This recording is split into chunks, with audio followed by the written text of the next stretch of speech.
Bonjour à tous, ravi de vous retrouver pour l'émission du jeudi 13 mai 2021.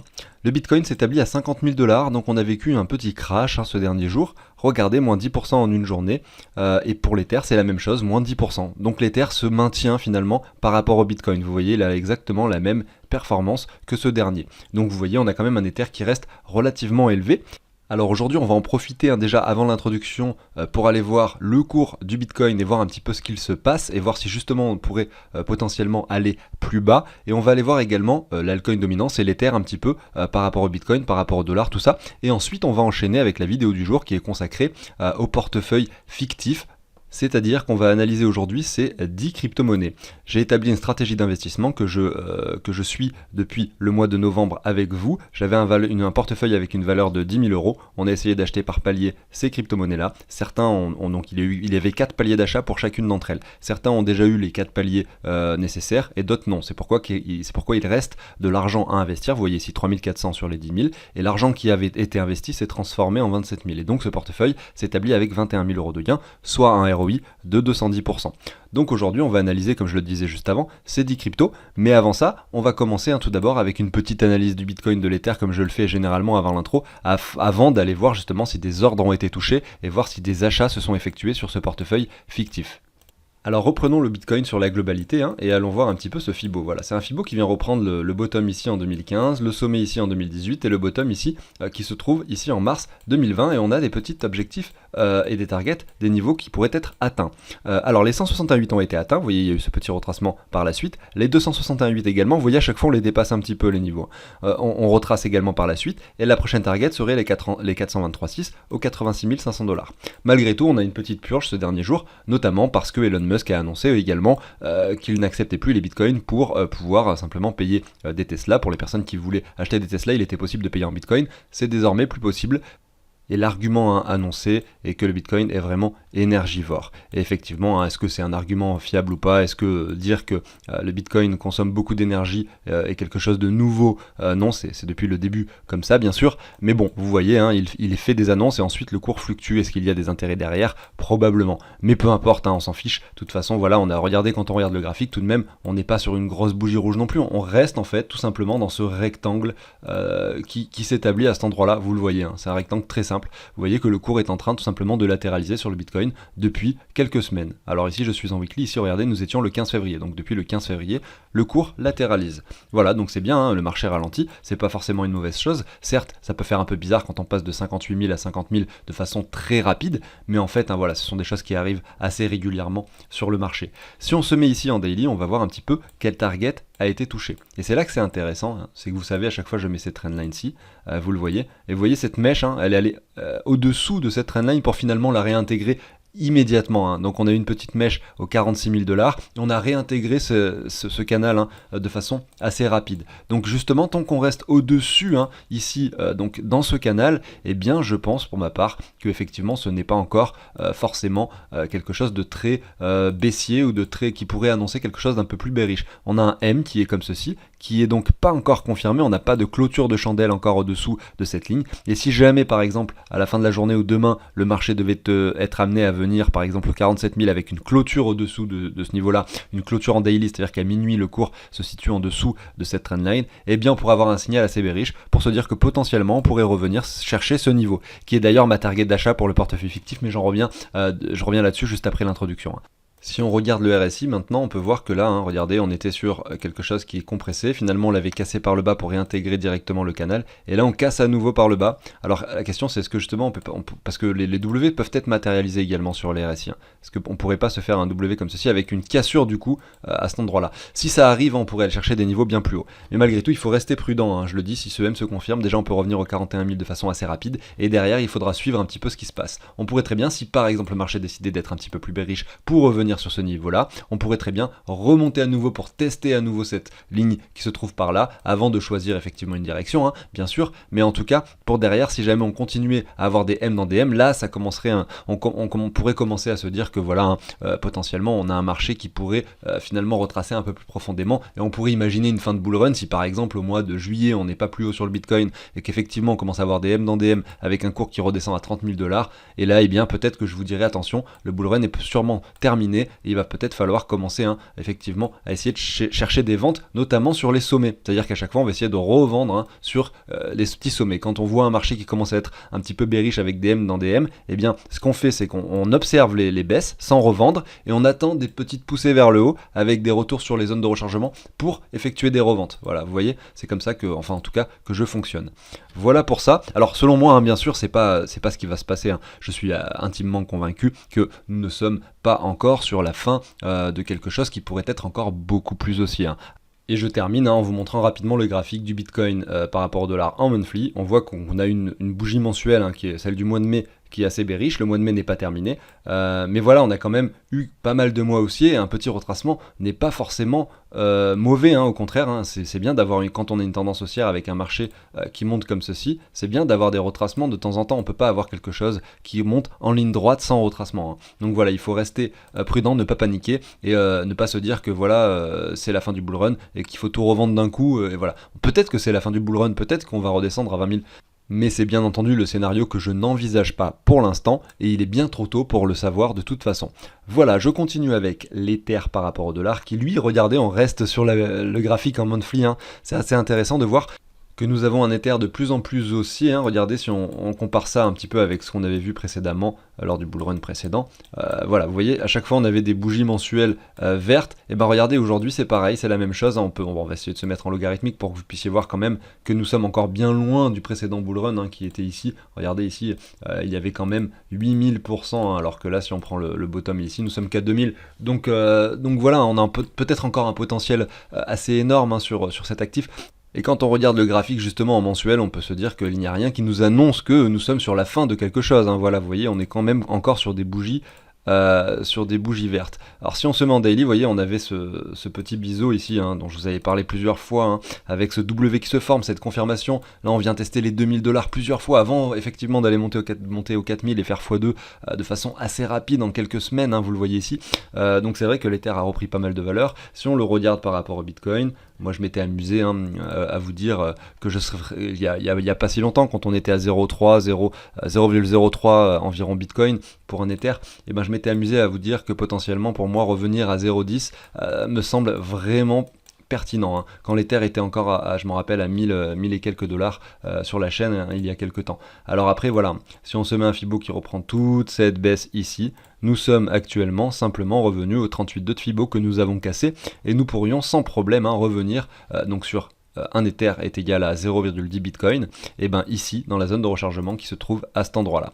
Donc selon moi, pour l'Ether, je pense que personnellement, je ne commencerai pas à vendre d'Ether tant qu'on ne sera pas dans cette zone.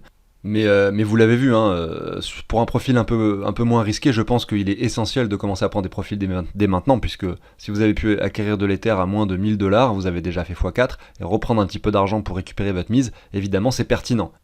Vraiment, c'est chacun son profil. En fait, je pense que c'est intéressant, avant, quand vous commencez à acheter des actifs numériques ou n'importe quel actif en général, de vous établir une stratégie en avance et de prendre une feuille et un papier ou de le marquer sur l'ordinateur, peu importe, un petit peu ce que vous imaginez du marché, ce que vous feriez si ça monte à tel ou tel endroit. Histoire qu'ensuite, quand ça arrive à l'endroit où vous avez dit que vous vendriez, que vous le fassiez vraiment. Parce que si vous le faites pas et que derrière ça retrace énormément, là par exemple, vous le voyez, il y a une très bonne zone de rechargement, on pourrait très bien aller casser, aller beaucoup plus haut, même casser le sommet, etc. Mais si vous étiez fixé que ici vous revendriez par exemple 30% de vos Ethers, eh bien faites-le. Si jamais vous ne le faites pas et que derrière finalement ça retrace comme ceci, vous allez être vraiment déçu de ne pas l'avoir fait, alors qu'en plus vous l'avez noté avant et que vous l'aviez décidé avant d'avoir acheté même de l'Ether. Vous voyez ce que je veux dire? C'est ça qui est important selon moi. Voilà, donc j'en ai fini avec ça. N'hésitez pas, si le contenu de la chaîne vous plaît, à vous abonner, à liker, à activer la petite cloche bien sûr, et on se retrouve tout de suite pour les analyses.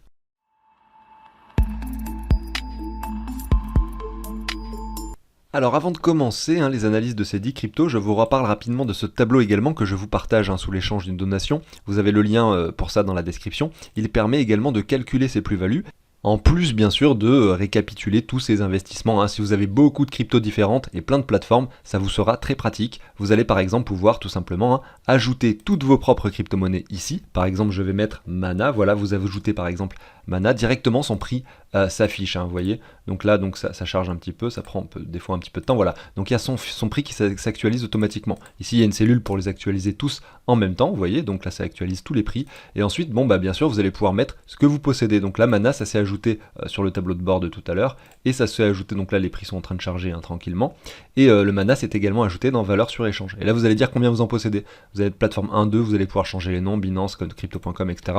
Vous allez dire j'ai 100 mana sur cette plateforme, 75 sur celle-ci, 80, etc.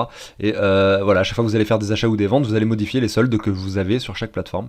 Et ensuite, ça va vous dire automatiquement combien vous avez de mana en dollars, en euros, le pourcentage que ça représente par rapport au total de votre portefeuille. Et puis, bien sûr, ça vous dit par rapport à ce que vous avez investi au départ, vos gains. Donc là, dans cet exemple, il y avait 10 000 euros d'investis au départ, il en reste 3 400 euros. Donc là, on voit la répartition ici sur le camembert, le vert ça représente le fiat et le orange les cryptos. Donc le portefeuille total vaut 30 000 euros et sur ces 30 000, il y a 20 000 de gains, puisqu'on soustrait tout simplement les 10 000 pour savoir combien il y a de gains, voilà. Et le ROI qui se calcule.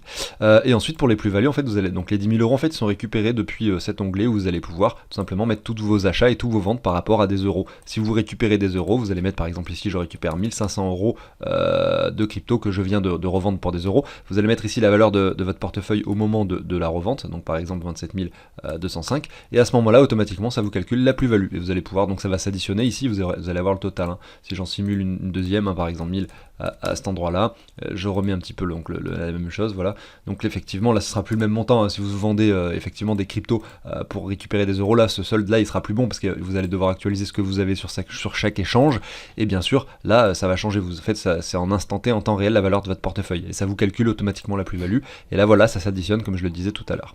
Voilà comment ça marche. Et si par exemple par la suite vous achetez à nouveau des cryptos, vous envoyez de l'argent par exemple sur Binance et ensuite vous achetez des cryptos avec, vous allez dire voilà, ce jour-là j'ai acheté à nouveau 5000 euros et ça vous dit voilà à nouveau votre total investi il est de ceci. Maintenant vous aviez investi donc 15 000, mais vu que vous avez retiré de l'argent en fait ça soustrait donc la partie qu'il faut bien sûr, et bien voilà ce qu'il reste dans le total investi. Voilà, c'est vraiment le calcul exact qui permet également de déclarer ces impôts, mais malgré tout c'est à vous de les vérifier en détail ces calculs, de faire appel à un avocat fiscaliste si nécessaire, et bien sûr c'est pas ce tableau qui fera foi en cas de contrôle, bien entendu. Voilà, donc j'en ai fini pour ça. Je pense que tout est assez clair. N'hésitez pas à me poser des questions par mail également si vous avez des questions. On continue avec les analyses. Et je vais commencer avec la première crypto de ce portefeuille qui est donc le Bitcoin. On va aller voir un petit peu son graphique, et comme je le disais, j'ai mon alerte qui est un petit peu plus bas. Je vais aller très vite parce que je l'ai passé bien sûr avant l'intro. Donc pour ce portefeuille fictif, il y a déjà un achat qui s'est déclenché, et si jamais donc l'achat s'était déclenché ici, au niveau des 30 000, quand on avait fait cette petite baisse, j'avais identifié avec les Fibo le niveau important des 33 000 $. C'était à peu près sur ce niveau-là, je vais essayer de vous le dessiner, à peu près ici, qu'il y avait un achat qui s'était déclenché. En fait, ça s'était déclenché même sur cette première baisse, sur le Fibo directement. Et là, depuis, il n'y a pas eu d'achat sur le Bitcoin, sur les 4 paliers que l'on voulait se mettre, et effectivement, il n'y a pas eu trop d'opportunités, parce que depuis le mois de novembre où j'ai commencé, il a fait que monter. Il y a eu beaucoup d'autres opportunités sur des altcoins qui ont énormément performé. D'où la performance du portefeuille avec 20 000 euros de gain. Mais voilà, vous savez, j'ai mon niveau de Fibo qui se situe par ici. Comment est-ce que je l'ai positionné? En fait, j'ai simplement tout repris, toute cette hausse. J'ai mis le Fibo qui reprend donc le niveau bas qui était ici lors du crash Covid de 2020, le niveau haut, et vous voyez, c'est simplement les 38,2 de Fibo. Et pour moi, c'est assez pertinent. Si on confirme ce M, c'est le prochain niveau qui pourrait être atteint. En plus, ça reviendrait tester l'ancien sommet qui se situe à cet endroit-là. Donc c'est assez propre comme niveau. Si on y va, tant mieux. Si on n'y va pas, tant pis, il y a déjà des achats qui se sont déclenchés sur cet actif. Je continue avec l'Ether, donc du coup c'est pareil, je l'ai déjà passé, je vais faire ça assez rapidement. On est ici sur quelque chose de très bullish avec un RSI, vous le voyez ici, qui est croissant avec à chaque fois des nouveaux sommets. En tout cas en weekly, on pourrait s'attendre à là, cette fois-ci, qu'on ne fasse pas de nouveaux sommets. Regardez, ce niveau haut qui se trouve à cet endroit-là, c'était ce sommet ici sur le RSI. Ce sommet qui se trouve à cet endroit-là, c'est le sommet actuel. Donc on risque très probablement de commencer à dessiner une divergence. C'est assez logique, quand un RSI touche les 93 comme ça, on peut quasiment forcément que dessiner une divergence, à moins que le marché soit vraiment extrêmement bullish. Mais vous voyez, même avec un x2 ici, on n'arrive même pas à faire de nouveaux sommets sur le RSI. Donc là, à mon avis, le marché va être un petit peu plus stagnant pendant quelques temps, avant peut-être, si on revient tester cette trendline ici, peut-être pour reprendre un peu de valeur par la suite, et aller chercher des niveaux supérieurs, vous le savez, sur l'Ether. Voilà pour ça. Ceci dit, moi sur le portefeuille fictif, il y a eu l'occasion d'en acheter 2 ou 3 fois, que je ne dise pas de bêtises, on va aller voir ça tout de suite. Voilà, on a pu en acheter deux fois donc de l'Ether, notamment sur les 600 dollars au tout début, et puis ensuite ici sur cette baisse aux alentours des 1500, 1300 dollars il me semble lors de ce petit crash. Ensuite il performe, et désormais qu'est-ce qui se passe? J'ai mon alerte qui était positionnée à cet endroit là en me disant que si on venait retester les 2000 dollars, il y aurait un niveau intéressant. Ceci dit, on est tellement haut aujourd'hui que là je vais pas modifier à nouveau cette alerte. Ce qu'on pourrait se faire, c'est se prendre un Fibo qui reprend peut-être juste cette hausse et se dire que là cette zone de rechargement entre les 2004 et les 1940 dollars pourrait être pertinente. Mais voilà, pour moi il faudra attendre et être un petit peu plus patient, de voir ce que le marché dessine, avoir commencé à avoir des M, des choses comme ça, pour essayer de se dire que là on pourrait se mettre des paliers. Mais là on est sur une configuration assez bullish et c'est quand même relativement compliqué. Je continue avec le Ripple par rapport au Bitcoin. Je vais me mettre ici en weekly et on regarde un petit peu. Donc là je suis maintenant par rapport au Bitcoin, je vais faire toutes les autres cryptos par rapport au Bitcoin. On va également regarder de temps en temps leur graphique par rapport au dollar, mais j'aime bien effectivement passer des achats quand ces derniers ont des configurations intéressantes et qu'ils performent. Sinon autant avoir du Bitcoin, bien sûr, vous comprenez un petit peu l'idée. Alors sur le Ripple, je crois que les 4 achats se sont déclenchés, si je ne dis pas de bêtises. Voilà, les 4 achats se sont déclenchés parce qu'il y a eu une configuration assez bearish ces derniers mois, et donc c'est bien parce qu'il y a eu plusieurs paliers qui se sont trouvés au bon endroit, et donc sur les W qui se sont dessinés, on a déclenché des achats. Si on se met en weekly, on peut se mettre cette longue trendline que vous voyez et que vous visualisez ici. On peut même la réduire un petit peu comme ceci, tout simplement pour venir chercher ces bougies-là et ces bougies-ci. Vous voyez, on est en train de la dépasser, lentement mais sûrement, et je ne serais pas étonné d'avoir un Ripple qui performe par la suite. On va voir un petit peu ce qui se passera, mais aujourd'hui par rapport au dollar, je crois qu'il est à 1 dollar quelque chose, 1,50$, quelque chose comme ça, alors que vous savez, il a été à 20 centimes pendant quand même très longtemps, donc ça fait quand même une bonne performance, mais on voit le potentiel ici. Pourquoi pas avoir un Ripple à 10 dollars, c'est vraiment, quand je vous disais tout à l'heure avec le Fibo, je vous disais l'Ether est remonté à 0,10, etc., pourrait remonter à 0,10, Bitcoin, etc. Regardez, si on se fait le même travail ici, on aurait donc un Ripple qui pourrait revenir dans cette zone là, voilà, la zone de rechargement qui se situe par là. Est-ce que ça va arriver? J'en sais rien, comme je ne le savais pas pour l'Ether avant que ça monte, et voilà, on sait jamais ce qui va se passer. Malgré tout, si vraiment le marché veut être bullish sur Ripple, on peut voir un 500% par rapport au Bitcoin, ce qui ferait tout de même x6 par rapport au Bitcoin, donc ce qui est pas négligeable, bien sûr.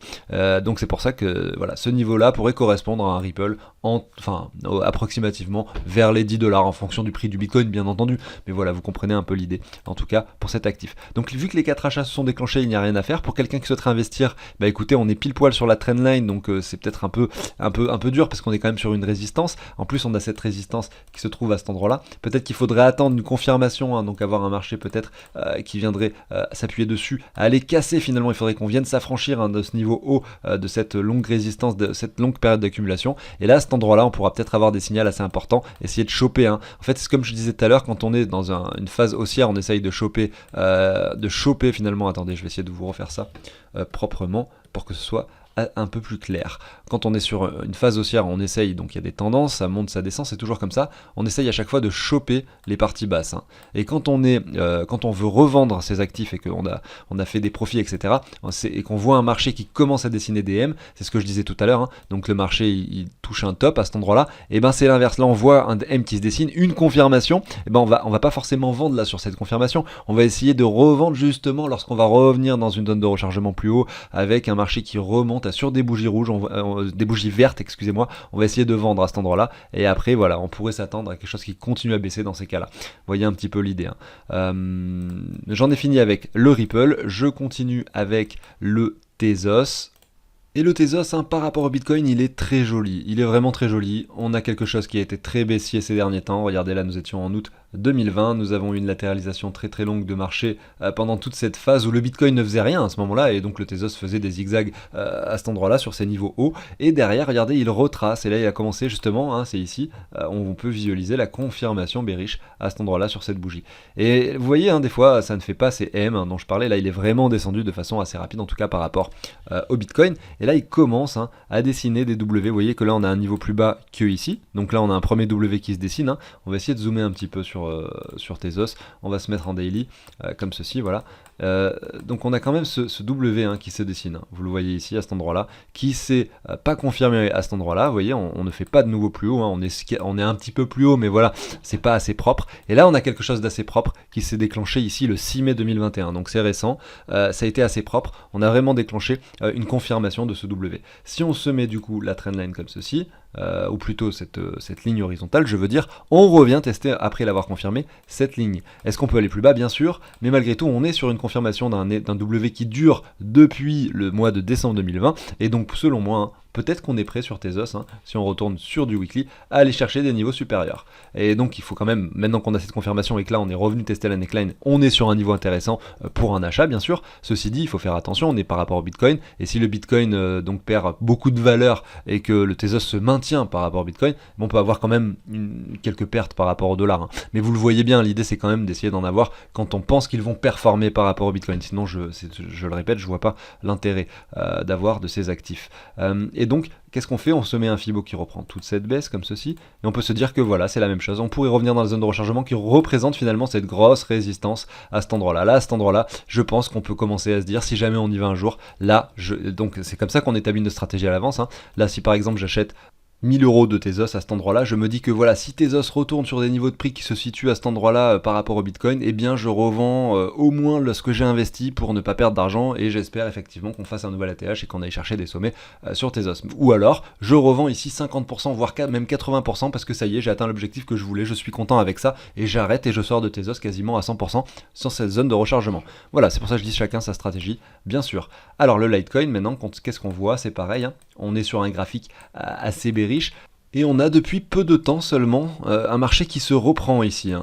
Mais il y a encore du chemin à parcourir, hein, et c'est ce que j'aime voir. Hein. J'aime voir un marché qui justement est comme celui-ci, assez bearish. En tout cas par rapport au Bitcoin, vous le savez, hein, par rapport au dollar, le Litecoin se comporte bien, hein, mais malgré tout il n'a pas surperformé par rapport au Bitcoin ces derniers temps.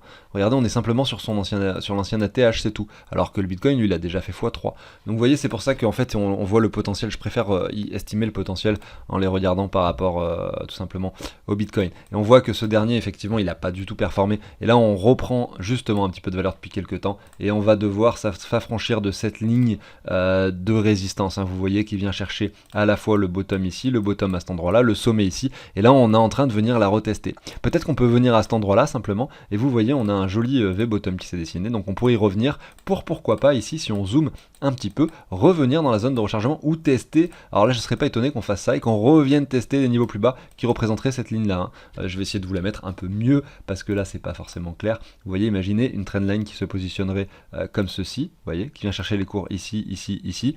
Et bien regardez, je pense que ce serait pas déconnant qu'on revienne dans ce niveau là, et regardez, en plus ça représente la zone de rechargement. Et donc là c'est là qu'il va falloir se mettre des paliers pour acheter du Litecoin si jamais vous n'en avez pas et que vous souhaitez bien sûr en obtenir. Pourquoi pas derrière profiter d'une cassure de ce niveau. Est-ce qu'on va le casser d'un coup? C'est possible, mais voilà, je l'envisage pas moi, et si j'étais investisseur, ben ça m'intéresserait pas d'essayer d'acheter maintenant pour jouer une cassure, parce que c'est niveau des probabilités, ça reste peu probable, hein. On est sur une forte résistance, on le voit ici. Voilà pour le Litecoin, je continue avec le DOT de Polkadot. Et j'ai un petit peu oublié de vous parler des alertes et un petit peu le sujet de la vidéo, c'est-à-dire du portefeuille fictif. Mais en fait, moi j'ai mes alertes qui sont positionnées, vous les voyez ici en pointillé orange. Ça correspond à des niveaux qui me semblent pertinents. Par exemple, là si on reprend cette hausse, alors c'était effectivement comme ceci, vous voyez, c'était avant qu'on fasse ce nouveau sommet, et bien ça représentait les 61,8, vous voyez. Donc ici, pour moi, on a un marché sur le DOT, regardez, qui est assez bullish et qui ne retrace pas beaucoup et qui est en train d'effectuer un nouveau sommet par rapport au Bitcoin, malgré le fait que le Bitcoin est en train de perdre de la valeur. Donc on a un actif qui est très très fort, hein, et qui ne retrace pas beaucoup. Donc je suis très content d'avoir pu effectivement en obtenir sur la chaîne, sur des premiers paliers, sur ce W qui s'était dessiné de façon très propre à cet endroit-là. J'en avais pu en acquérir effectivement à cet endroit-là, puisque j'avais joué les 61,8 en me disant qu'on pouvait confirmer ce W, et ensuite sur la confirmation également du W1. Et donc maintenant c'est vrai que pour quelqu'un qui voulait investir dans le DOT et qui aurait mis cette alerte-là, et quand on voit ça, on se dit que potentiellement, tant pis, peut-être qu'on n'en achètera pas, voilà, c'est le jeu, et des fois, il vaut mieux se dire que voilà, cet actif là j'en voulais, mais finalement tant pis, j'en achète pas, plutôt que de FOMO sur un actif en se disant ah ouais, j'en veux absolument, c'est vraiment ça l'actif du moment, etc. Et finalement de prendre un risque assez important et de voir un cours qui retrace par la suite. Ça c'est vraiment très dur. Hein. Donc malgré tout, certes, oui, on voit une bougie verte qui se confirme un W ici. On n'a pas forcément formé, si on se prend sur du weekly ici, on n'a pas forcément formé de W propre. Hein. Ça peut arriver par la suite, hein, mais on peut très bien nous faire quelque chose comme ça et ensuite former ce W par la suite. Mais bien sûr ici, pour moi, hein, j'ai quelque chose d'assez bullish. J'ai pas de retour. Donc si on se met en weekly ici, que je reprends les hausses, hein, par exemple ici, regardez, regardez, on n'est pas revenu sur les 61,8. Si on remonte un petit peu plus haut, on n'est pas revenu sur les 61,8. Donc je m'attendrai à ce qu'à un moment, voilà, peut-être que là on fait un nouveau sommet, on vient chercher un niveau plus haut, et je m'attendrai à ce qu'à un moment on revienne sur les 61,8 pour former quelque chose d'un peu plus propre. Est-ce que ça va arriver? Pas sûr, mais en tout cas, c'est comme ça que je jouerai pour essayer de positionner d'autres niveaux d'achat. Vous voyez ici, sur le DOT, il y a eu 2 achats de déclenchés, il y a encore 2 achats à faire, donc en fonction de si le marché nous offre les opportunités ou non, je les déclencherai. Et si ça n'arrive jamais, c'est pas grave, peut-être qu'il restera toujours des euros sur ce portefeuille, ce qui n'est pas plus mal, hein, puisque à la fin, le but, c'est on va essayer de voir ensuite ensemble toutes les targets de revente pour ces 10 cryptos, quand on va, selon moi, arriver sur la fin du bull run. Et c'est pas forcément encore le cas, j'estime que c'est pas encore le cas, et quand ça sera le cas, on essaiera de faire les ventes, et on verra vraiment combien est-ce que ce portefeuille fictif aurait généré d'argent, tout simplement. Voilà pour le DOT, je pense que j'ai pas grand chose de plus à dire. On continue avec le Monero, qui a une configuration graphique un peu similaire à celle du Litecoin, vous voyez, qui était donc très très bearish pendant toute cette période ici entre 2018 et ensuite ici en janvier 2020, et là simplement on commence à dessiner quelque chose d'un peu plus bullish, excusez-moi, comme le Litecoin, et comme le Litecoin, on peut se mettre ici ce rectangle-ci, vous voyez, de résistance, et nous sommes en plein dedans. Et selon moi, il faudrait s'en affranchir pour avoir quelque chose d'un peu plus intéressant.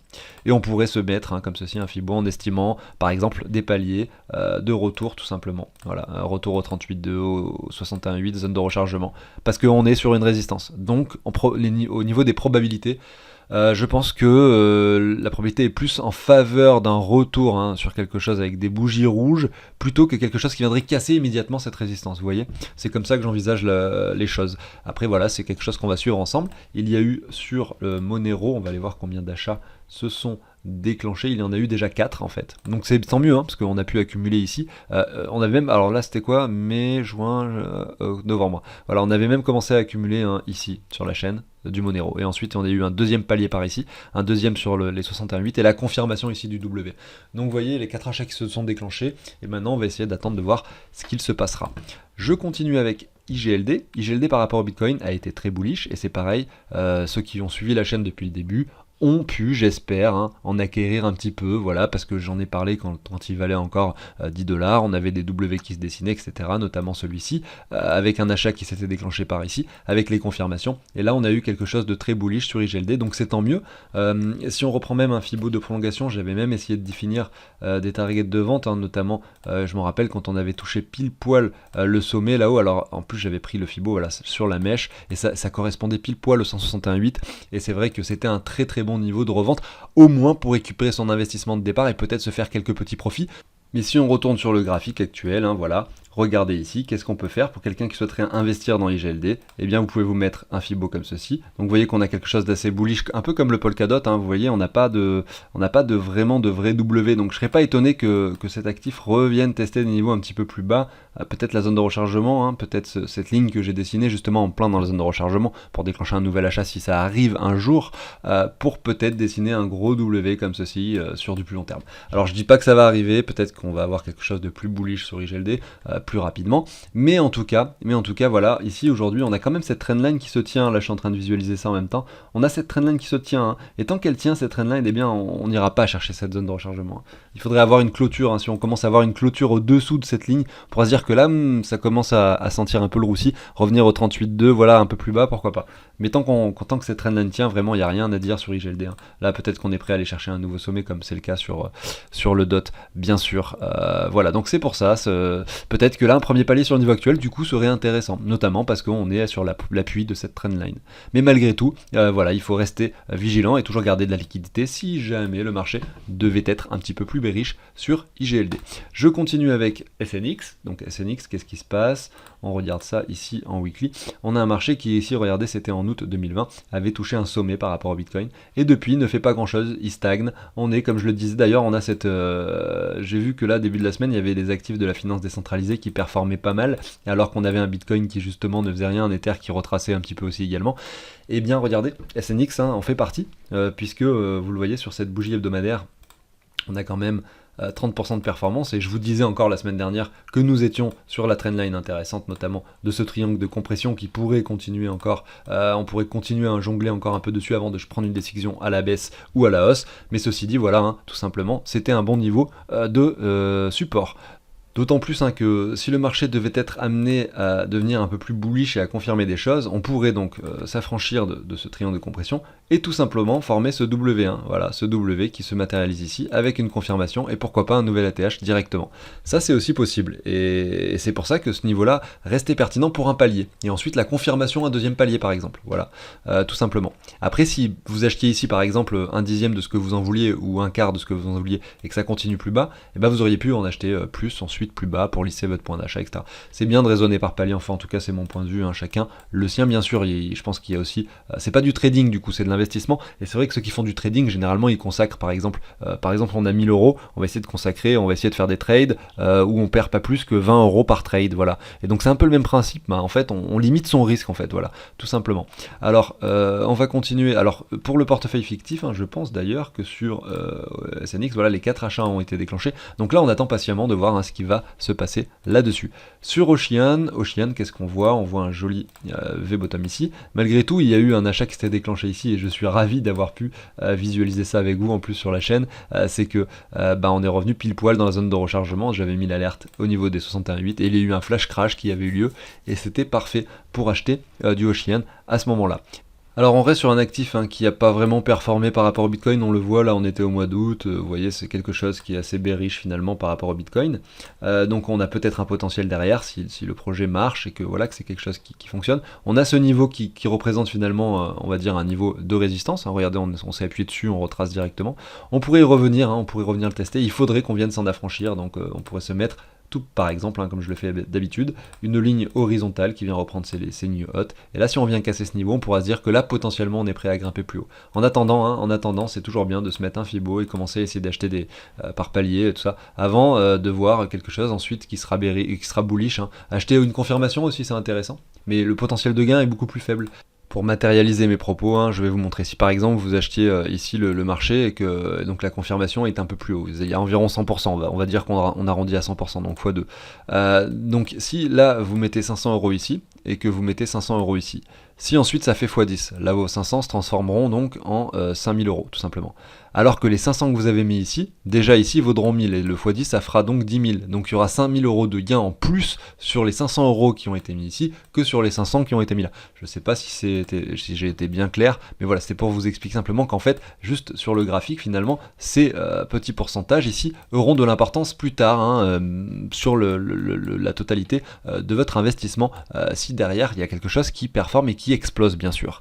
Et je continue avec UOS, et on le voit ici, UOS n'a pas encore été hyper performant par rapport au Bitcoin. Alors certes, ça c'est des fluctuations quand même énormes, entre là et là on a quand même 300%, donc c'est quand même beaucoup, mais malgré tout, vous le voyez, on est sur quelque chose qui à chaque fois, qui retrace à chaque fois. On a beau faire un sommet ici, on revient chercher un niveau bas, on remonte à nouveau, on retrace un petit peu, on latéralise en fait, on latéralise ici, et on n'a pas encore un actif qui a énormément performé. Donc selon moi c'est pareil, on attend patiemment, c'est un portefeuille sur lequel les 3 achats sur 4 se sont déclenchés sur UOS et selon moi c'est pareil, ça pourrait forcément bien performer par la suite. On pourrait se mettre cette trendline et voilà, à chaque fois qu'on vient s'approcher de cette ligne, eh bien des achats peuvent être déclenchés tout simplement.